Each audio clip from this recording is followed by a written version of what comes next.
বিয়ের দাবিতে প্রেমিকের বাড়িতে টানা ৪ দিন অবস্থান করছিলেন গৃহবধূ শান্তা আক্তার। তবে বিয়েতে রাজি হননি প্রেমিক সোহাগ। তার ঘর থেকে উদ্ধার হয় শান্তার ঝুলন্ত মরদেহ।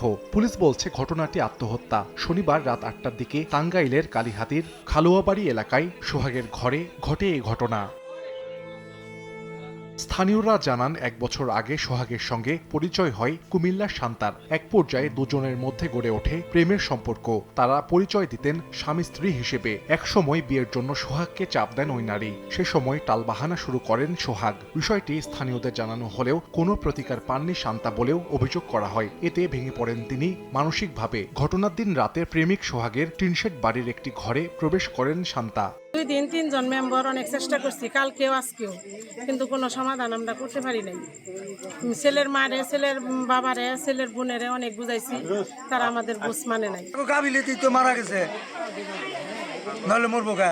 নগদের কাছে সব গ্রাহকই প্রিয়, তাই তো সারা দেশে ক্যাশ আউট চার্জ সবচেয়ে কম। আমি মেয়ের নাগাল আগে করে আমি ভাবতাছি, আমি মেয়ের নাগাল লয়ে আমি সুন্দর করে করতাছি। তাহলে কিভাবে এনো ফাঁস দিল? সন্ধ্যাবেলা শান্তার লাশ উদ্ধার করে ময়নাতদন্তের জন্য টাঙ্গাইল জেনারেল হাসপাতাল মর্গে পাঠায় পুলিশ। আটক করা হয়েছে প্রেমিক সোহাগের বাবা ও মাকে। তবে পলাতক ওই কথিত প্রেমিক সোহাগ।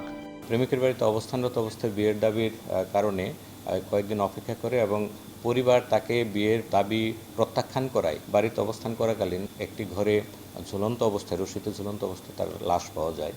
তো লাশ উদ্ধারের পর মৃত্যুর কারণ বা রহস্য উদ্ঘাটনের জন্য পোস্টমর্টমের জন্য আমরা হাসপাতালে প্রেরণ করেছি।